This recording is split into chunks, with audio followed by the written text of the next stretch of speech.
MiniWarGaming's Infinity 012 After Action Reports. Hey MiniWarGamers, welcome to MiniWarGaming's review of N3, the 3rd edition rulebook for Infinity the Game by Corvus Belli. First things first, I'd like to thank the guys at CB. They sent us an advanced copy, digital copy of the book for us to check out. And with that comes a caveat. This review will not contain any sort of unboxing, feeling, touching elements in it. We don't have a physical copy of the book. We have a digital copy, and so therefore I can't talk about the binding, the layout, anything like that, because what I have is digital. I've been reading on my iPad and playing games with it, basically using my finger to swipe. So I don't know about the actual book itself. What I'm here to review today is N3. So Infinity 3rd edition. I have played 1st and 2nd edition Infinity, so what I've spent the last couple weeks doing is pouring through the rules and coming up with sort of a point-by-point, section-by-section review of what's changed, what's new, what I think is really cool, and then of course I'll editorialize a little bit and talk about what I think that might mean for the game. So without any sort of further ado or me preambling anymore, let's get started. All right, so first things first, the book itself. Well, one of the first things you're gonna notice about N3 is the book is coming in 2 sections. Now this has very conveniently put the rules and the background for the game in 2 different parts. And what that does is it means you don't have to skip through or sort of flip by pages of background text or story. And likewise, you can read a slimmed down just story section if you want as well. And it's made, so far for me, the rulebook way easier to digest. One of the things I've noticed about CB's books as they've evolved is that they have certainly improved their readability for the rulebooks. Things aren't as mixed together as they were, and the rules are a lot more clearly defined and laid out. N3 is a great example of this. So world and background in one section, rules in another. The world and background stuff, not a lot that's super new here. I've read through about 80% of it at this point, and while it does give you a nice in-depth sort of look at each of the factions, it's not a hugely different amount of information from what we've got in the past in the previous Infinity rulebooks. So I'm not going to touch on that too much. I'm primarily going to concern myself with the game itself, because Infinity is a game, and the rules and what's changed. So first off, rules by section. Well, what CB has wisely done is they have divided up the rulebook into some basic rules, then skills, and then advanced skills, equipment, and then finally scenarios, terrain, and army lists at the back. So what I thought was really great about the way that the book was structured was the basic principles and fundamentals of the game they move through before they jump on anything else. So things like stat lines, line of sight, what is a miniature, the size and volume of the miniature. So a big change in N3 that you probably saw previewed in Ice Storm was everything has a silhouette template. So I imagine there will be silhouette templates for sale at some point. You get a silhouette 2 template in the Operation Ice Storm box, which is the infantry sized one. But everything in the game operates in this template, and you use that template to determine whether or not something has line of sight to it at any point along its moves. So super handy basically. Take the template, take the starting position of the miniature, move it to the finishing position. If your opponent can see it at any point, then they can declare an arrow. It's a great, simple mechanic. Other basic changes that were previewed in Ice Storm that you're probably going to be familiar with. First of all, dispersion. Dispersion in the game now is a fixed 16 inches. There is a 20 position dial now on the scatter template, just like the cloud templates in Operation Ice Storm. But yeah, there's no determining how far you disperse. You just always go 16 inches unless otherwise stated in the rules. Likewise, Lost Lieutenant, no longer the crippling terror that it was, leaving you with 2 orders that you had to use to nominate a new lieutenant. It's actually just going to create a situation where your entire force remaining becomes irregular for 1 turn. With some exceptions, certain special rules and stuff like that can help you and keep your force from going irregular. Religious troops, Morats, stuff like that. But for the most part, not as crippling as it was. Everybody gets to activate still. You just can't dump lots of orders into a single guy unless you're prepared for that with certain other special rules. At the end of it, you can nominate another lieutenant for free, and it can be anybody in your army. BS attacks, again, nothing really new here, except being able to do it at any point in your move. You can, because move BS or BS move happens simultaneously, duck out and duck back. So the way I'm going to demonstrate it is like this. I don't know if this is intentional or not, but the way the rules are written, if I have a, let's say, active turn, I'm gonna use a guy with the HMG because you'd use him on the active turn. He's completely behind cover, so completely obscured by line of sight. If I have a 4-2 movement, let's say, or a 4-4 movement, I can declare my first short skill, which is to move out and then move back behind cover. You would then declare your ARO, and I would say that, well, during that move, I am also going to fire. So what that means is if you have a guy who can duck out, duck back, your opponent can obviously see him at some point during his move, so you can ARO him. But during your active turn, that guy could be completely out of line of sight. It's an interesting mechanic, but it's pretty clearly laid out in the rules now that you can fire at any point along your move. And there's nothing stated in the rules that prevents you from moving out and then moving back to your previous position. So the duck in, duck out may become a thing that you see a whole bunch of in N3. Close combat attacks. There's some stuff that's changed here too. You're going to see a whole bunch of models in the new edition, when you look at the army list section, that have a close combat over 20. So let's sink in for a second. Why would you ever have a skill over 20?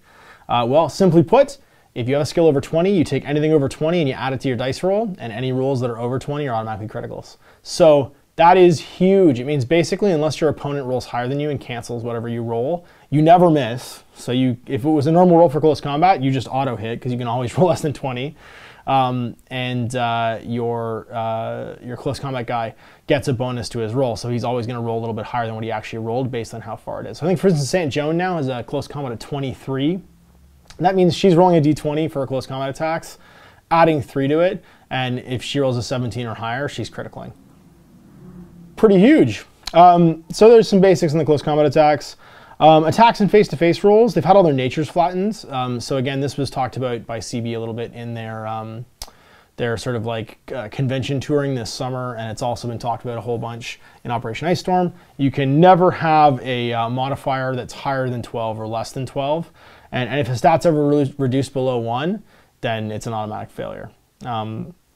That's basically the nature of mods now. They're flattened down to a fixed plus or minus 12 as a cap. So that's basically the overview of really the big nuts and bolts of the basic skills section. Not a lot new here. We saw most of it in Operation Ice Storm. I think that's pretty cool. So let's move on now to skills. All right, the skills section.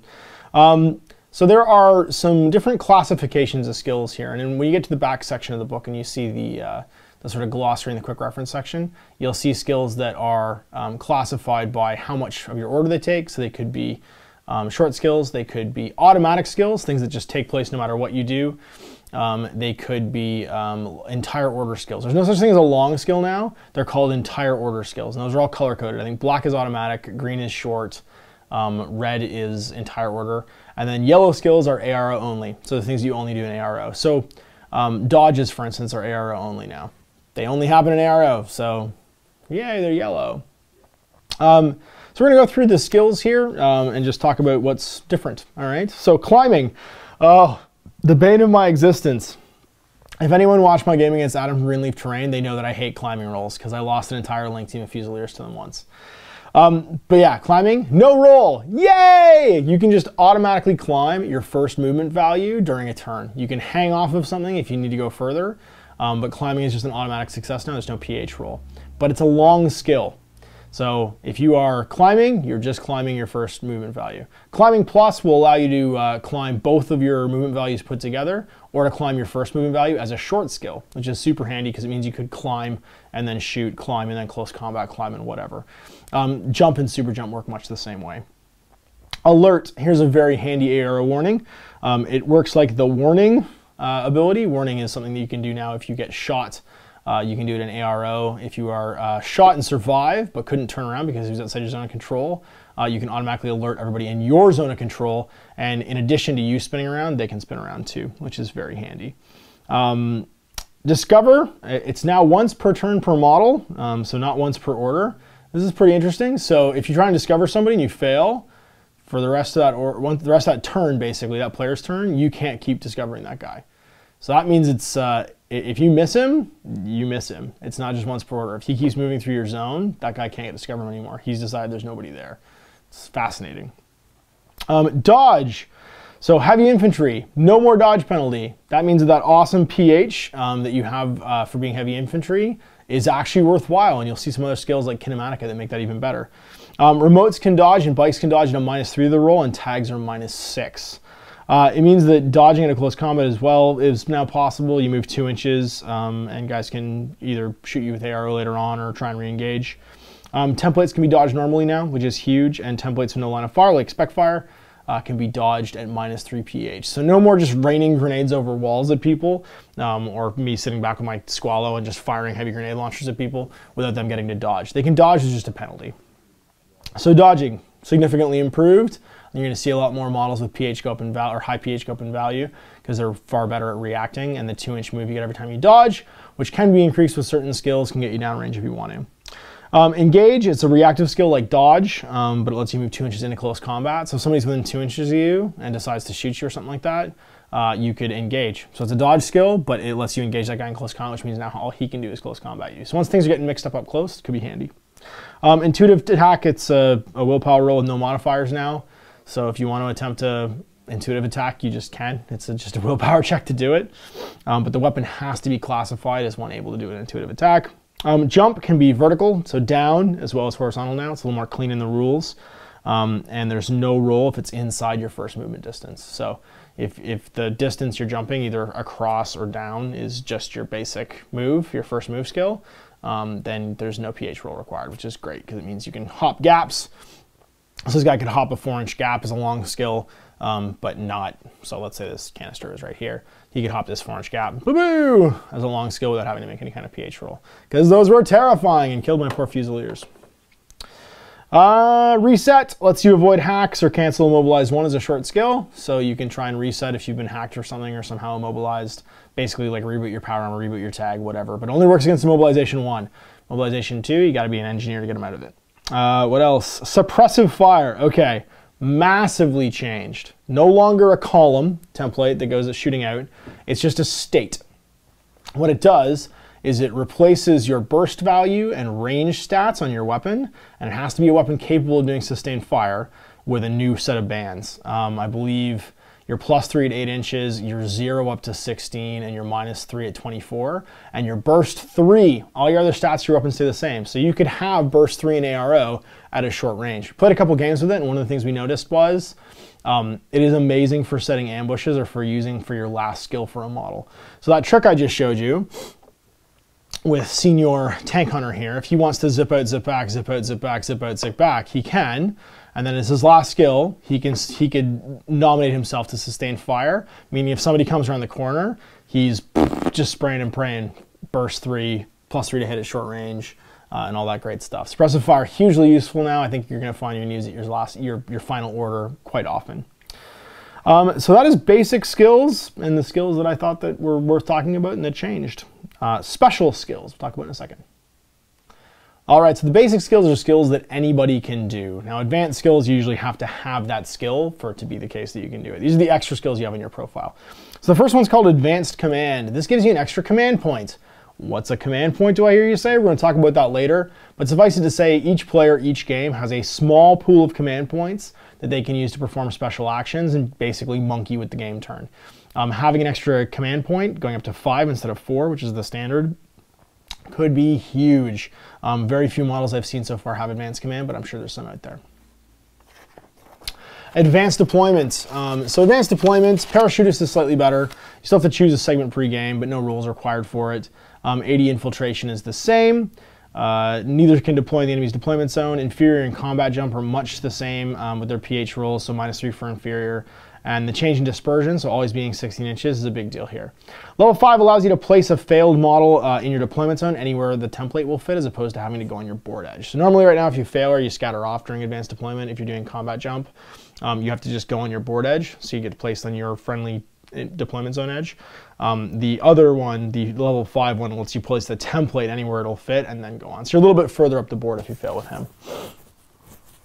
You can coordinate orders so long as you're in the same segment. So basically, if you want to do a coordinated order, you, again, spend command points to do that. We'll talk about that later. But multiple AD troops can come in on the same template. They just make their own physical and scatter rolls once they're there. So that's pretty much it for advanced deployment. Not super different, but obviously dispersion rules affect that a little bit. Booty, the booty skill, as in a pirate's booty, not as in booty. You get to roll slightly different tables now to get stuff. They're interesting, but once again, booty is kind of random, so it's not really something that you would count on as being a game maker. More of a cool bonus if you take a guy who's got that skill. Camouflage and hiding. CH camouflage is mostly the same, with the exception of adding surprise attack, surprise shot level 1, and stealth. So instead of dumping a whole bunch of rules under CH camouflage, what they do is if you have CH camouflage, you get these 3 skills, and if you attack someone out of being a token, or move while you're a token, as opposed to being your model, so you're still in stealth in CH camouflage, CHTO camouflage, you get those 3 skills. Which is handy because other things can give you those skills too, not just CH camouflage. So they've done a good job, I think, of making a pool of universal special rules and then mixing and matching them for effect, as opposed to trying to put all the rules for each skill under each skill. What else? And CH ambush camo, which is place a second camo token inside the zone of control of the first, and one's fakes, one real, is pretty handy too. So ambush camo is basically the same as basic camouflage, except you place 2 tokens and one's a fake, basically. So it has to be in zone of control of the first one, but until you move them, nobody knows which one's real and which one's not. If they spot the decoy, nothing happens, you just pull the token and it goes away. What else? Climbing plus makes climbing a short skill. So I talked about that earlier. It means move up walls, which is pretty handy, or move shoot. Doctors are mostly the same, but something cool has been added. If the guy you're doctoring has a cube, you can re-roll the willpower roll by expending a command point. So if you fail and you accidentally kill the guy, which we've all done with our doctors, you can go on and spend one of your command tokens to re-roll that skill. Huge. Doctor Plus gives you +3 willpower when you make your doctor rolls. And Akbar Doctor, which is what Hacky Slam has, let you bring back your guys with full wounds.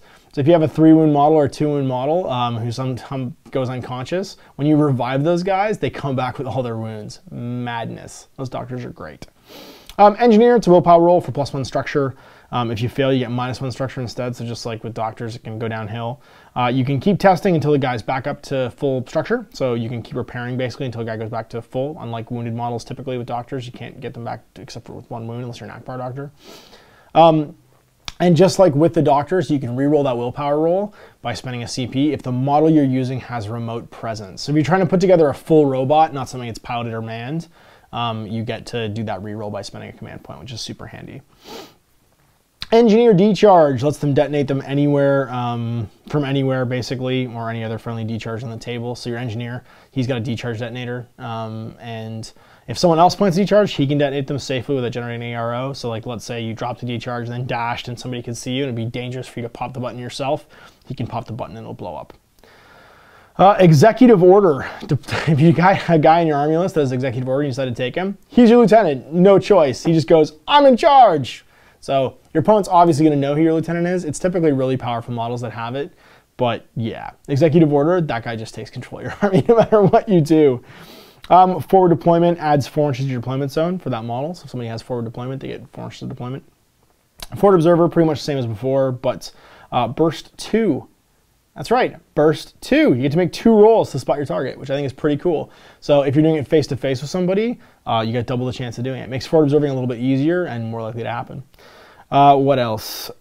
Ghost auto tool. It's basically ghost remote presence, but you have to take someone with ghost mnemonic, hacker, or a tag to have them in your army. So you'll notice some of the new Combine Star Set models, they have this skill. When you see the army list, they have auto tool. They're not remotes, but they're kind of remote. So unless you have someone with mnemonica, a tag or a hacker, or a remote to, hacker to try and control those guys, you can't include them in your army. Hacker allows guys to use advanced combat hacking skills. I'm actually going to do this in its own section because hackers, I'm just going to sum it up right now, they're wizards in Infinity.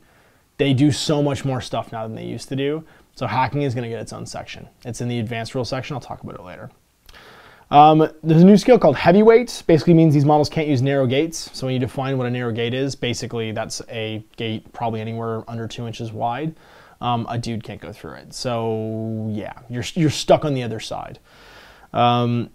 You have your movement cut short when you use wide ones even, and what happens is even if you had remaining move, you just place them on the other side because they have to kind of like work their way through it. So the bigger gates even, the ones that are like 2.5, 3 inches, if a guy has the heavyweight rule, instead of completing his movement when he comes up to that gate, like most models can just keep going through it, he stops and you place him on the other side. Impersonations, it's a willpower roll. If you fail, you disperse like an AD troop and you suffer the same consequences for deployment. So like you could lose deployment, place the model in the deployment zone, whatever. If you pass, you deploy as a token and you need to be discovered at -6. If you are discovered, you get onto impersonation level 2 and become a secondary token. So impersonation's kind of like one-trick camo. You can't re-impersonate once you're spotted. They know who you are and they know you're a bad guy. But it's like scaling camouflage almost. You start at a -6 to your roll. It goes down to the 0 mod if you're an impersonation 2 token. And you get stealth, not stealth, surprise attack level 1. I think you actually get stealth too. You get surprise attack level 1 for sure, for when you do it, because they're surprised that it's you attacking. You can't impersonate aliens though, so if you're bringing an impersonation model, don't expect to use them against Toha or the Combines. No impersonating aliens, they will sniff you out. So infiltration remains pretty much the same, but something we'll talk about later in the scenario section are exclusion zones. This is one of my favorite changes. 2 of our 4 new missions have something called an exclusion zone in it, so stay tuned for that. Inspiring leadership. It's now an amazing new skill. If your lieutenant has inspiring leadership, the entire army, so everybody in your army gets valor courage, and they can use the lieutenant order to make coordinated orders. So coordinated orders normally cost you a command token and an order. You can use your lieutenant order every turn to do coordinated orders. So making baby link teams on the fly is something that a guy with inspiring leadership can do. Also, as long as your lieutenant's alive, you ignore retreat completely, which is huge. No retreat, which means that you won't just start impetuousing towards the board edge. Immunity basically works the same as before. Kinematica.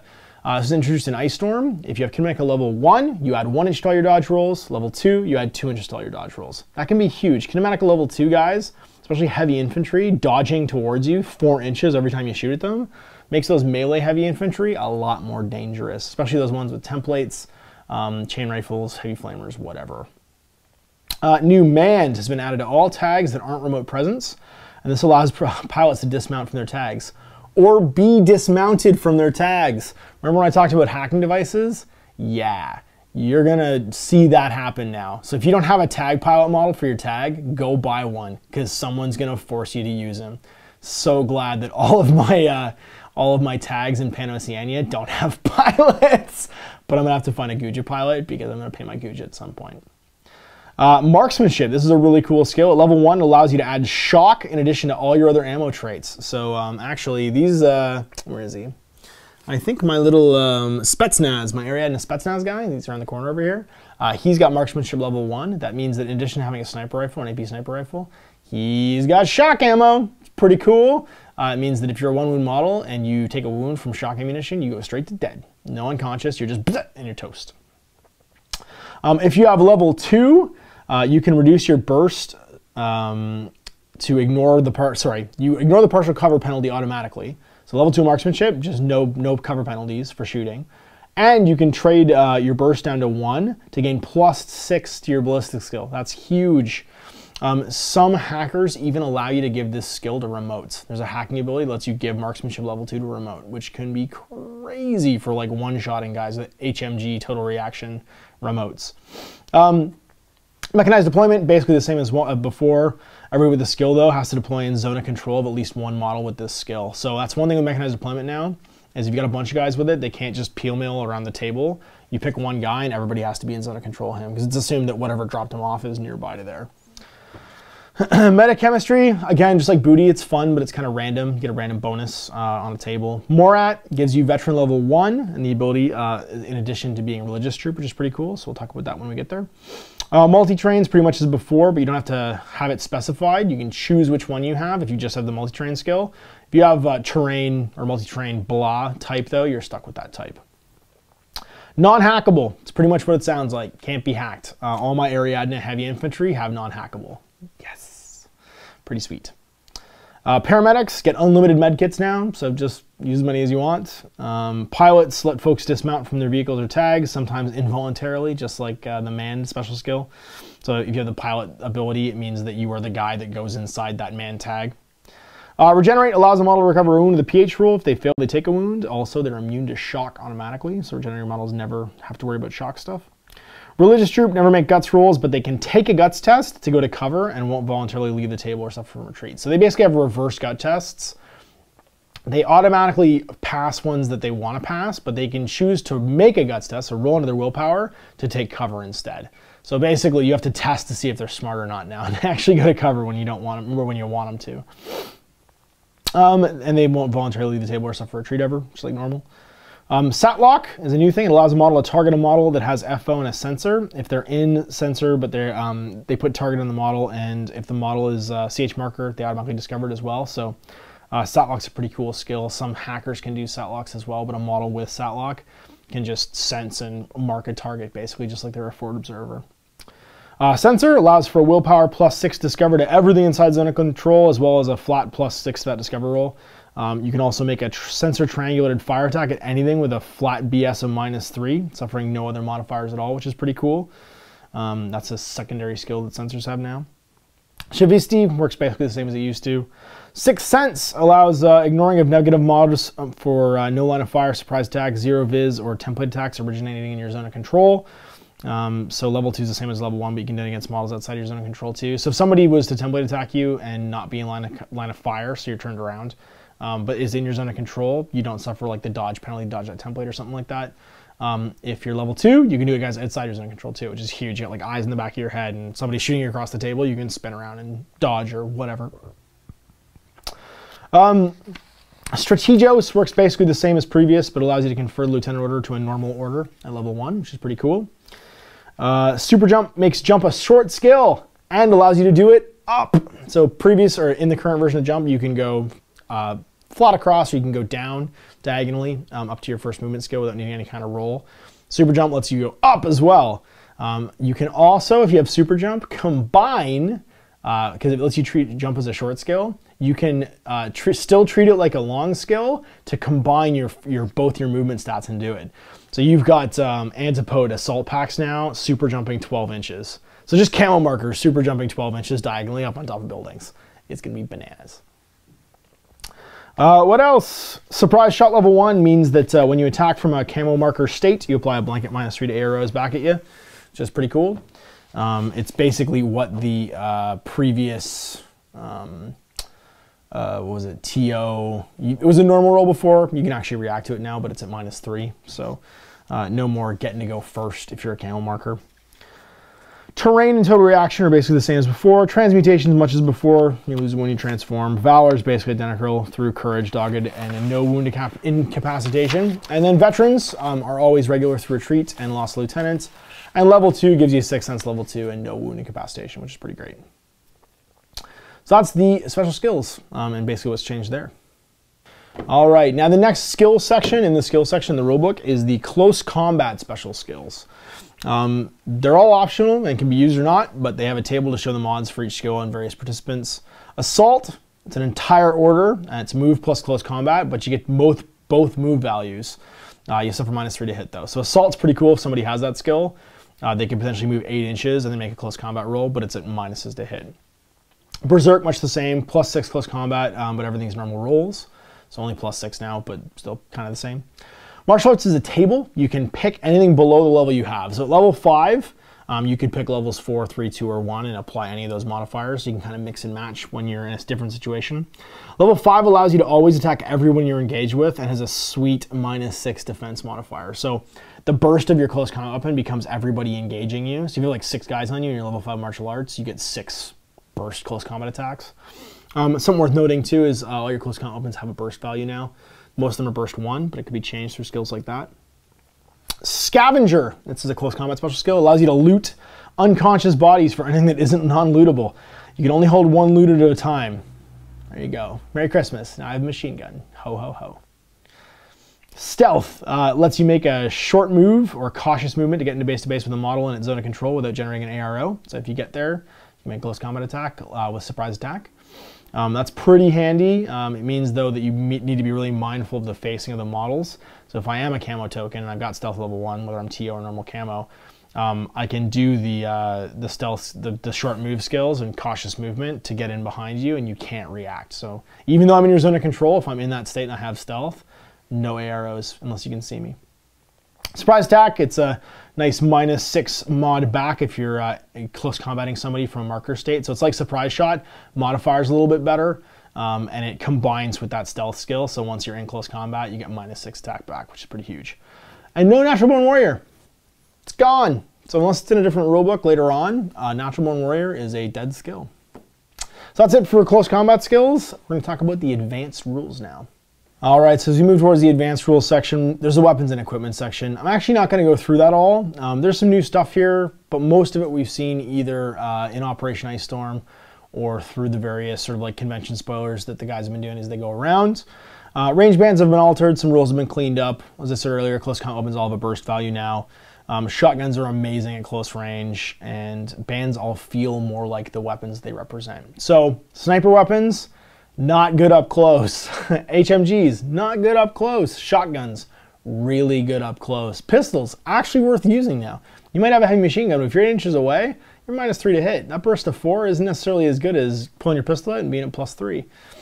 So you've got some options here, and your different equipment loadouts actually operate individually at different bands. So very interesting. Going into the advanced rules though now, we're going to talk about some of the new stuff that's changed. First one I mentioned earlier is command tokens. There's 4 of these available to all players, regardless of the game size. They can be used turn 1 in a strategic way, so you can keep the enemy from using more than 1 counter in their own turn, or to nullify 2 orders from their order pool. That's pretty huge, as most missions are only 3 turns long. Taking a whole turn away, or 2 orders out of a whole turn, is a pretty big deal. Or strategically, you can use them during the active turn to make a model regular. So if you've got guys who are irregular or who are in retreat, you can use a command token to make them regular for the turn. To ignore retreat, again, that would make them regular. Pass a guts roll or re-roll a doctor or engineer roll on a model with the appropriate equipment. They're finite though, so once all 4 are gone, they're gone. Coordinated orders. They now cost an order plus a command point, so they work similarly for creating a link team using the spearhead marker. Place a spearhead marker next to the model in the middle. They all do the same order, generate 1 ARO. This makes inspiring leadership though really good because you can use your lieutenant order to do it as opposed to using your command token. So very handy there. The new hacking abilities are amazing. They basically turn hackers into mages, each with a different level of abilities that target certain types of models with certain types of programs. There's claw, sword, shield, upgrade, and gadget programs. I'm going to go through them right now. So basically the kind of hacking equipment that you have gives you a different mixture of abilities. A basic hacker with a hacking device knows, for instance, all the level 1 claw programs, sword programs and shield programs, and then all level of gadget programs. If you have hacking plus, you know claw levels 2, sword level 1, shield level 2, and on all the gadgets. Defensive hackers get shield level 3 and all the gadgets. Assault hacking devices give you claw level 3. If you have a level of something, you have all the level abilities below it too. So you definitely get interesting stuff with these hackers. I think that the hacking stuff is going to be one of the things that is probably the most to absorb. Even on the quick reference sheet, what they've wisely done is gone by hacking device and just outlined all the basic abilities and what they do. But you're really going to want to use these. One of my favorites right now is white noise. You can use it to place a template anywhere in that hacker's hacking area, which is still zone of control. And what it is, it's smoke for multispectral visors, or visors of any type. So it's basically data interference that guy can't see because he's wearing a visor. All the other models don't have visors, can see through it normally. But you throw that thing down and all of a sudden he thinks there's nothing there. I used it in a game against one of Owen's Nisus to block line of fire for my hacker to get past a sniper. It was a Nisus sniper in a tower. It's an infinitely high column of you can't see me because you're wearing a visor. Really, really cool. I may have mentioned earlier too, you can do things like immobilize heavy infantry and tags. You can force pilots to eject at certain levels. This is one of the biggest changes in N3. Hackers are like wizards now in different games in your army. They provide a ton of augmentation, defenses, and offensive abilities, and are not just a silly thing you take because it's a specialist anymore. They are huge, hugely different. And I'm really excited that I have at least one Spec Ops person in my Ariadne army and a ton of other hackers in my Pano army because I get to try out those rules. So yeah, hacking equipment, hacking devices, ginormous. All right, so next up we have terrain. All right, the terrain section is one of the most expanded sections in this book. In fact, there are rules for pretty much every type of terrain you can imagine. Structures, buildings, crates, barrels, doors. There's specific rules for the actual computer objectives that might be in some of the missions and how to interact with them. And everything on the table is destroyable. Given enough time, conceivably, you could level the entire table battlefield style with rockets and whatever. If anything's got the anti-material rule, it's better against buildings.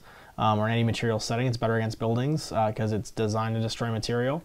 And I'm not going to go through this with a fine-tooth comb, but suffice to say that all of those things, terrain types, became way more interesting.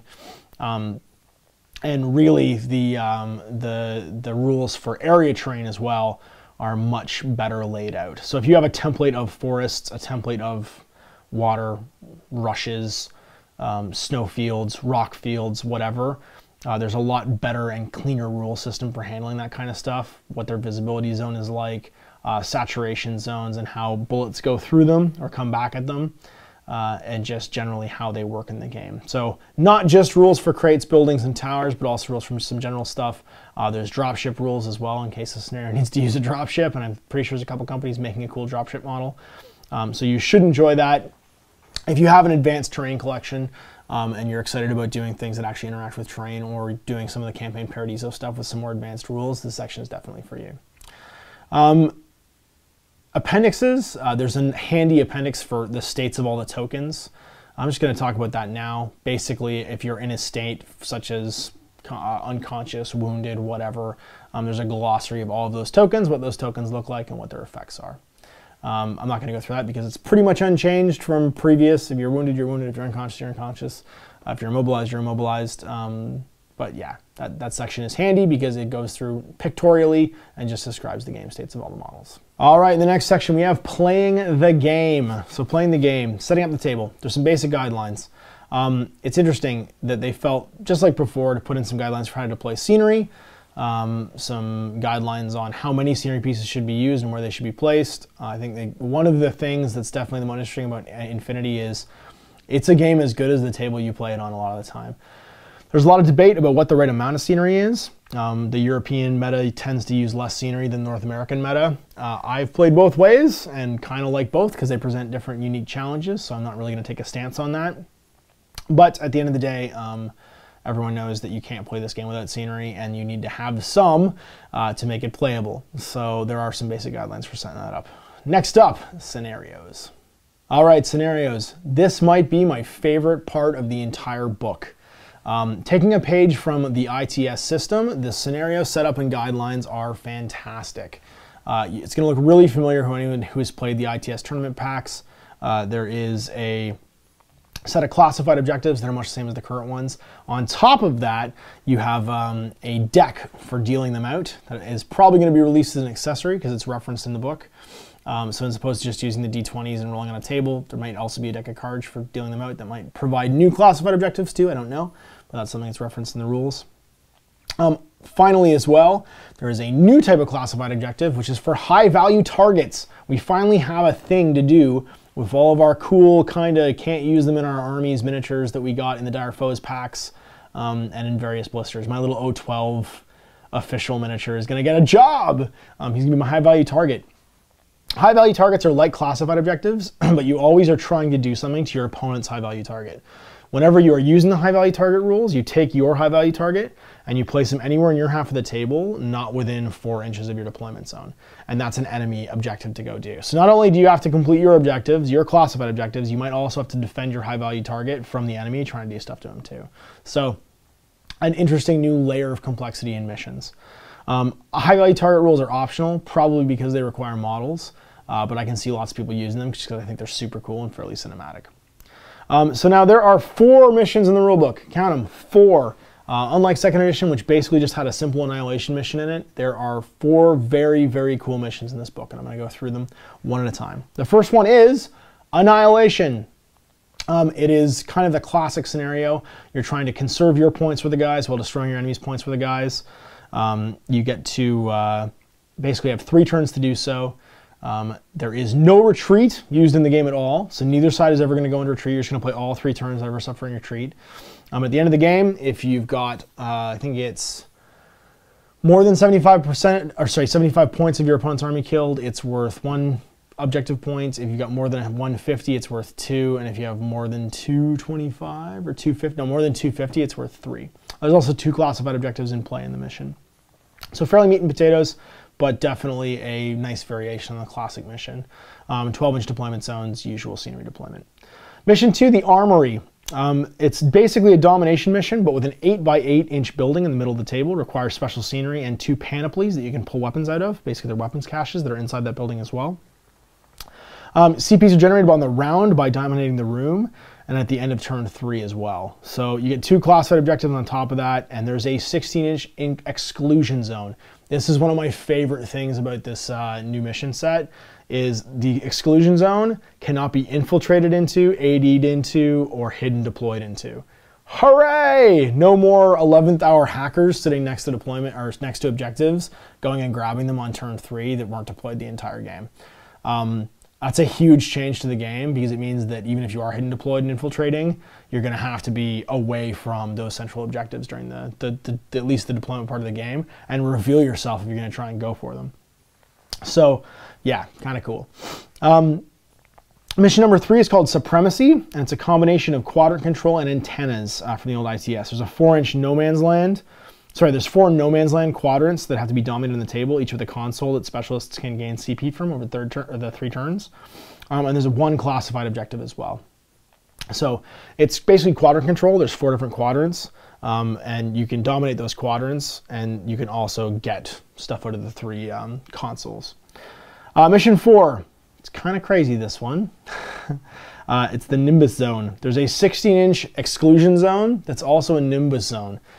Which has a saturation area in it, causing modifiers to hit. So it's almost like a safety zone. You can't really shoot inside of it really effectively, or through it even from one side to the other really effectively. There's also 4 antennas on the table, and you're trying to turn off more antennas than your opponent without turning off all of them, because then you lose the defenses the Nimbus Zone provides you. So you get objective points for turning off the antennas. There's 3 consoles as well that can be hacked to gain objectives. This is the one that I think is going to be probably the hardest one for people to wrap their heads around, because there's a lot going on with it. It's mission 4. It seems like all of the missions in this mission set, they tend to combine ITS missions. So like quadrant control plus the 3 consoles feels like 2 different ITS missions kind of put on top of each other. And I kind of like that, because there's more than one way to win all 4 of these missions. I love that 2 of the missions have exclusion zones in them. That's going to be huge for changing up the way people use hidden deployment and infiltration. And I love that they're all very unique and different. So yeah, there's the missions from the book. Let's talk about the armies. All right, so the army lists in the N3 rulebook. Once again, just like with the hacking devices, I'm not going to go line by line through every army list in here. Lots of other people are going to do that. What I'm going to do instead is give you kind of an overview of what is in the book. So first things first, not every stat line in Infinity is in the rulebook. In fact, there's a fairly small selection of miniatures available for you in there. One of the things that they have said they're going to be doing, though, Corvus Belli is going to be releasing the stats for every miniature they've ever sold through the army builder that's available online on their website. So hopefully by the time you're seeing this, the rulebook is launched and all those stats are available. So that being said, I only have a little bit of experience with N3 units, because not all of them are available for us to play with. One of the reasons I had to paint this Ariadne army very fast for us to film some Infinity bat reps for was because my opponent, Owen, had much Pano stuff that he had painted and ready to go, but most of it wasn't in the rulebook. He's been getting his Operation Ice Storm starter and some other models ready to go, so that he could use what was actually available in here. None of the military orders are in here. None of the Acon Sentimento stuff is in here, and neither is the Jodam even, actually. So with models missing, I went through and looked at my miniature collection that I could make the most of. And it was either Yuching or Ariadne, and we hadn't done a lot of Ariadne stuff here, so I figured it was actually the first Infinity army that I ever painted. Why not dust them off and finally get them painted? So yeah, not every unit available. So first things first, you have to go online to probably find all of the stuff for the sectorial armies and any units added in Human Sphere and Paradiso. Those stat lines will be updated probably online for you, so go check them out there. Next thing, and this is a general overview thing, everything is a lot cheaper. I mean a lot cheaper. We're not talking 80, 90 point heavy infantry anymore. Some of my Swiss guards for my Pan-Oceania army that used to be like 80 points are not 80 points. The Hack Tau for the Tio Camo heavy infantry for Yu Ching used to be upwards of almost 100 points. No longer almost 100 points. Significantly discounted. Line infantry is all about the same, but it seems like the stuff like heavy infantry and medium infantry that was on the high side has been scaled down a bit. I think the average price for medium infantry now is around 30, 35 points, which is a significant scale down for non-Ariadne heavy infantry in N3. So I think you're going to see a lot more multiple fire teams, multiple combat groups, and a lot more heavy infantry options getting deployed because they're just cheaper now. Taking the cheerleaders isn't necessarily necessary. You can use command tokens these days too to actually switch guys between groups on the fly. So if I do decide to put cheerleaders in one group, I can do that and use them almost as a reserve as I get attritioned out in my other combat group to pull orders from one side into the other. It's on a 1-to-1, so I'm going to have to save my command points to do that, or my command tokens to do that. But it makes list building a little bit more flexible. Even the tags got cheaper. I think the average price for a tag now is about 80 points. The cutter, which used to be the most expensive tag in the game, is no longer as insanely as expensive as it was. Various things got upgraded, obviously, with skills. Some skills got dropped, some skills got added, but mostly just to bring it in line with N3. So, I think you're going to have fun going through here. And I think the big point I want to make with the army lists that are in the back of the book is be patient and go online and check out where the rest of your army stuff is. We've had a ton of fun playing with what's been in here though, so yeah, it's more than enough to be playable and to play a game with. There are some spoilers, so for instance, my Ariadne's U.S. Ariadne Grunt Line Ranger Regiment is spoiled in the book, so when you see it, you're going to get to see a couple of new bits and pieces inside your army lists that may not have models yet, but that should get you excited for some future releases. All right, well, thanks for watching my N3 rulebook review. I hope you guys are wetted. If you don't already have a copy, go out and buy one because they are super cool. If you're an Infinity fan, I think this is going to be the best edition of the game yet. So I promised you guys I would editorialize a little bit about what I think about the edition and how it's going to change overall. So I talked about all these changes individually. What do I see happening? Well, I think the game's going to get less one-dimensional. So far, having played it and played the 4 missions, because there's so many varieties of ways that you can win those missions, either through aggression or through objective completion, and with the changes to things like hackers and the way that the command system works in the game, it feels like taking troops that aren't just specialists now is a valid tactic again. In fact, I was talking with my buddy who I was playing through the games with, a little bit about the changes to hackers, and he said it almost feels like building a D&D party. You're taking a tank, you're taking a wizard, you're taking a healer or a cleric, and you're trying to get them through the mission and complete the objective alive. And I wouldn't disagree with him. I've never played that game very much, but I played some online video games like Diablo when I was younger that tended to work that way. You wanted to build your party in a certain way that everybody could kind of complement each other and go and kill the final boss, right? That kind of feels like the way Infinity is moving towards. A little bit less of a simulation and a little bit more of a narrative and fun and heroic game. I love the way things like Super Jump and Climb have been changed to make them more, less maybe realistic, but definitely more impactful in the game and give it more of a movie kind of kung fu feel. I think that's going to be really fun, and you're going to see some really exciting things happen. I can't wait to jump a dog soldier from rooftop to rooftop chain rifling things. That's going to be super duper great. So yeah, there's my editorial on what I think about the rulebook. I think we're going to see more varied forces. I think that forces are going to be a little less reliant on specialists and a little more well-rounded. I think hackers are going to finally find their place, being the cool kind of shadow-runny, tampering with things on the table, on-the-fly models they would be. They're the wizards of the future. Doctors and engineers are going to be far less likely to murder their own troops. I think the new command system for the game, and with Lost Lieutenant being less crippling and command tokens being more interesting, you're going to see a lot of tactics change. So I am super excited about this edition. It's gotten me to paint a big chunk of models that I hadn't painted already, more Toha stuff, this Ariadne army. Obviously I have the huge Pano army that I'm working on. Always as new units come out. I want to thank CB for sending us the book early and for giving us an opportunity to do this showcase, the Operation Ice Storm games that we did, and the games you guys are going to watch this week of N3 that I'm going to be filming. I hope you guys enjoy it. May you always roll under 20. And until I see you next time for more Infinity, Zash, happy wargaming.